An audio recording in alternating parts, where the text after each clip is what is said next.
conclusion that the above quoted passage from S versus Vermaak, quote, should be interpreted to mean that whilst the new application is not merely an extension of the initial one, the court, whether viewed in the light of the facts that were placed before the court in the initial application, where there are new facts warranting the granting of the bail application. In S versus Magau versus S, brackets CA and R, 28/18, square brackets, 2019, close the square brackets, ZA NCH 71, brackets, 2/10/2018. Pakati J refers to S versus Peterson, 2008, brackets 2 SACR 355C at square brackets 57 and 58. When, as in the present case, the accused relies on new facts which has come to the fore since the first or previous bail application. The court then says, the court must be satisfied firstly that such facts are indeed new, and secondly that they are relevant to the purpose of the new application. They must not constitute simply a reshuffling of the old evidence or an embroidering upon it. In S versus De Villiers, 1996, 2 SACR 122T at 126E to F. The purpose of adducing new facts are not to address problems encountered in the previous application or to fill gaps in the previous presented evidence, square brackets 58. Where evidence was available to the applicant at the time of the previous application, but for whatever reason was not revealed, it cannot be relied on in the later application as a new fact. The new fact raised when an application was launched to the court must be relied on. Goes the quotation. The new fact raised when an application was launched to the court to lead new evidence on new facts on the 25th of March 2021 was that a person in prison had tendered certain information to the applicant regarding to what Mr. Malapane, the convicted accused, now witness against the applicant, had disclosed to the person in prison, being that Mr. Malapane had confessed to him he had not only killed Ms. Pule, but the reason therefore being he had done so in a rage of jealousy after he had picked her up from a certain address in Florida. As this could influence the strength of the case as a factor in the previous ruling against the applicant, which might, on a balance of probabilities, show that exceptional circumstances upon which the court may find that the further detention of the applicant would not be in the interest of justice. Therefore, the application was granted.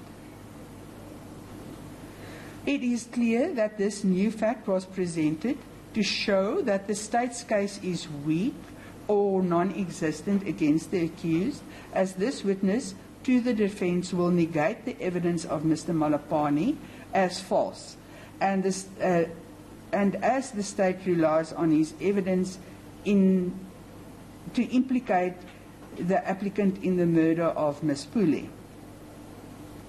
As stated in the previous bail application, the strength of the state's case is but one of the factors to be considered by a court to find exceptional circumstances have been proven on a balance of probabilities that it would be in the best interest of justice that an applicant be released on bail pending his trial. The applicant now presented, after warned of his right to silence of the explanation by the applicant why he will be pleading not guilty, inter alia, that he also thought that Ms. Pule had known Mr. Malapane.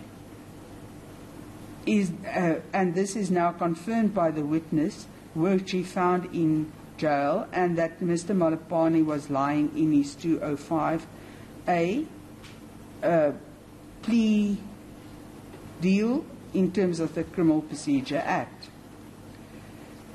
The state, to gainsay the probability by way of affidavit, placed limited evidence before the court of their case. Why they say the applicant's version is not of the nature that it negates the state's version, but rather that they had, as previously averred, a strong case against the applicant. It was argued, and this was not in evidence, that the state was selective in the way they presented inter alia text messages between the applicant and Ms. Pule, as well as between the applicant and Mr. Malapane. In S versus Matabula, 2010, brackets 1, SACR 55 SCA at paragraph 12, it was said, quote, "Who chooses to follow that route must make his own way, not to expect to have it cleared for him, and that the state is not obliged to show its hand in advance, at least not before the time when the contents of the docket must be made available to the defence."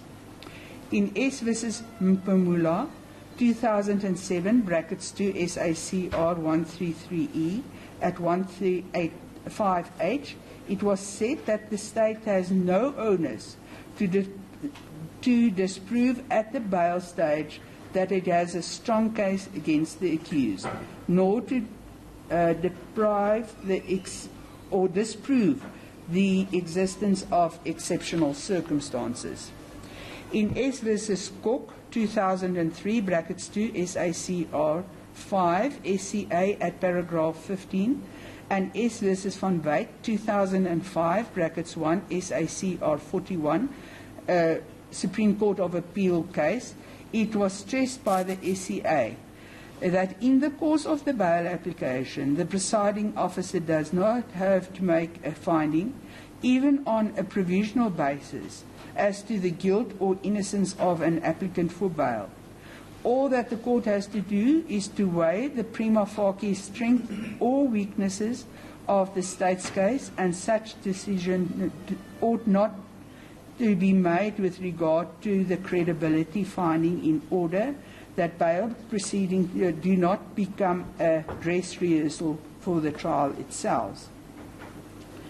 In S versus Poniatiu, unreported, bracket CC case, CA and R, 6/15, delivered on the 28th of July 2015, Huisin J, at square brackets 53, stated, quote, "The only basis upon which it was argued that there is some doubt about the strength of the state's case was in relation to the reliability, square brackets S, close the square bracket, as a witness.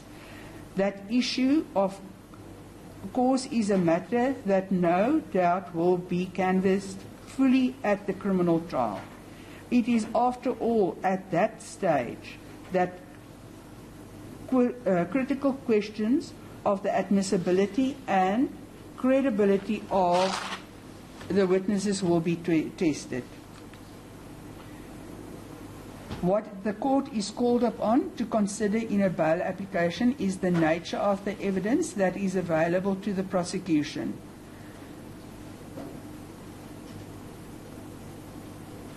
Absent a challenge in the bail proceedings to the admissibility or reliability of that evidence, the court will accept the evidence.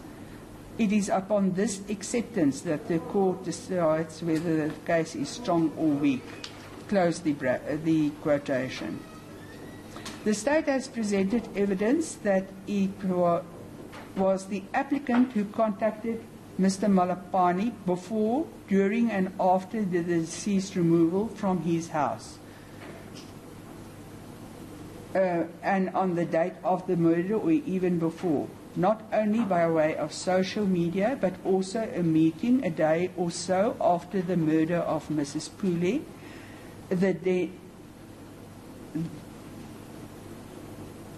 It was also stated that Mr. Malapane is known by the accused as a cigarette seller. This must be tested at the trial. The state witnesses denies this and shows in any case that during lockdown, relevant to the breaking of the rules by the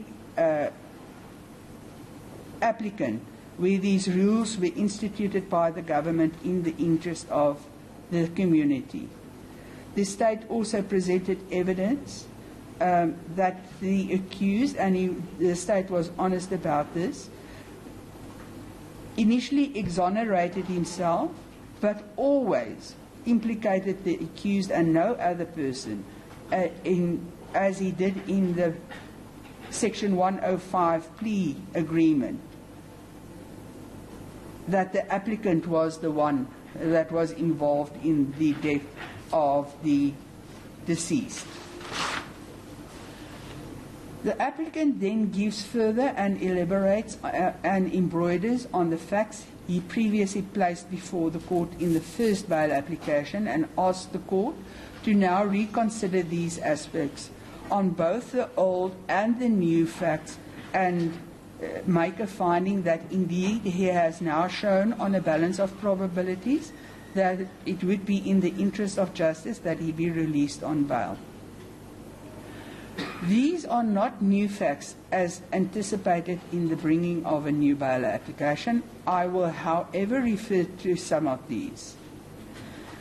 The court dealt with the presumption of innocence, which is strike law in the constitutional dispensation of the Republic. The applicant already at the first bail application, at paragraph 1.18.3, indicated that he had cooperated with the police during the investigation. The mere fact that he now elaborates how he assisted with the CCTV at the complex is not a new fact, as it was known at the date of the first bail application. In any case, the police deny that he assisted with the CCTV from Atkin on the corner. This is in any case a fact that of the nature that could easily have been discovered without the assistance of the applicant. The CCTV does not show the number plate. The state now does not dispute that the applicant assisted with drawing the attention to the CCTV at the complex, but does dispute that the applicant had made them aware of the CCTV of Afghan. This really is therefore not a new fact, but was specifically mentioned in the first bail application. It was indicated in the first application that the applicant will not tamper with the evidence. He again just elaborates on this fact. The state, however, disputes this and shows that the applicant had consulted with a state witness without the consent of the state.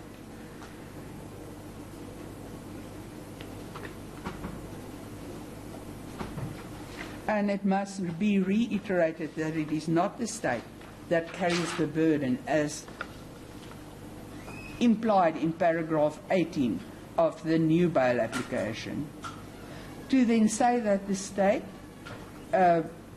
infuriated the public and that the public is now knowing that Mr. Malapane is the murderer because of a rage is the mere say-so of the applicant. However,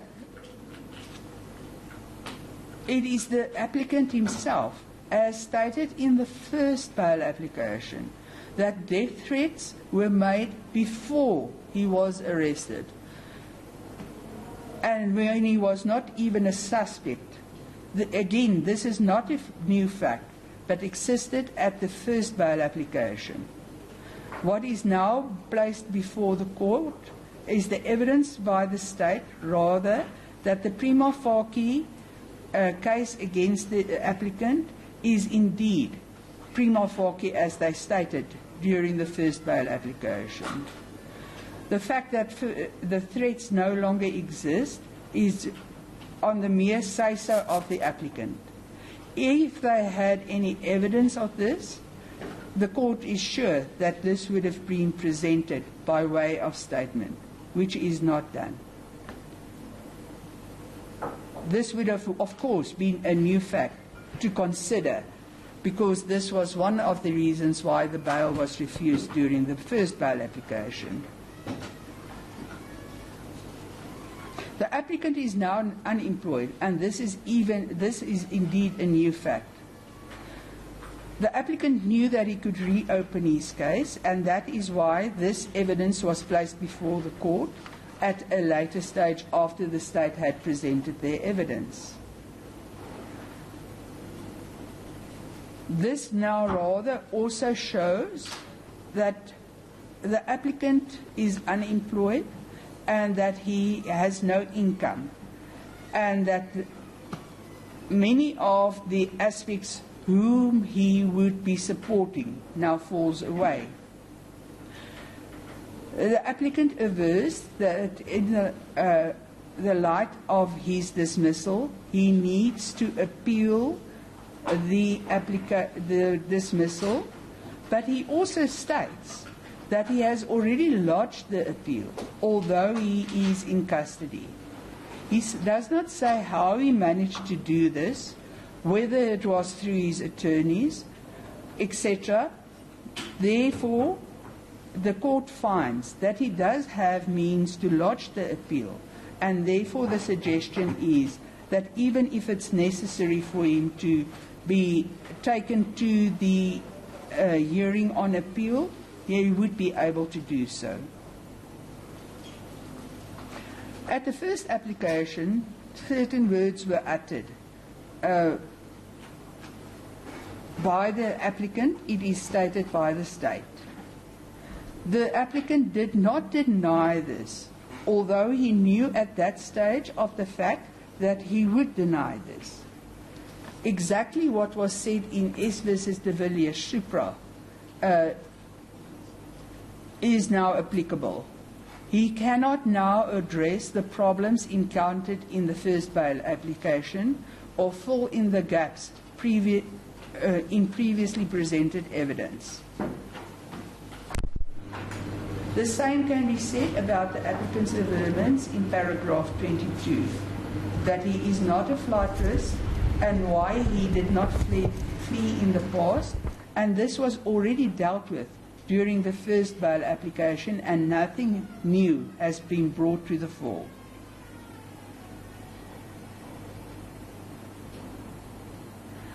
Applicant also now, in his application, although he is now unemployed, shows that he needs to be with his grandmother, as he is the one that has always been attending to her needs. He states this, and there's also a statement from his grandmother. However, he does not disclose that his father and mother both receives pension and that the brother is available to assist as they stay in the area. So the grandmother is not destitute without the assistance of the applicant. To, in paragraph 26, again attack the state as being untruthful or concealing evidence that the applicant assisted the police in the investigation, that the applicant, this was disclosed at the first bail application. The state did not dispute this, so this is also not new, and see Matabula above. The applicant wants to have his house and his pension to be taken as surety for the amount of bail that he can pay. However, he does not disclose that the house is both in his and his Lobola partner's name. He, however, submits a statement to prove that the lady is not his wife, but does not disclose that the bonded house is in both their names.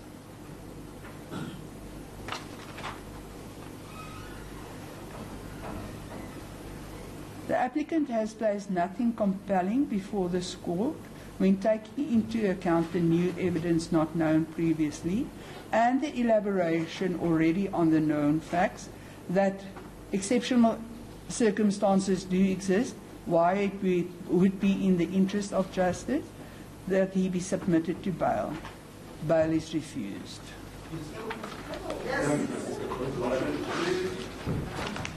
The court will be, that's our role.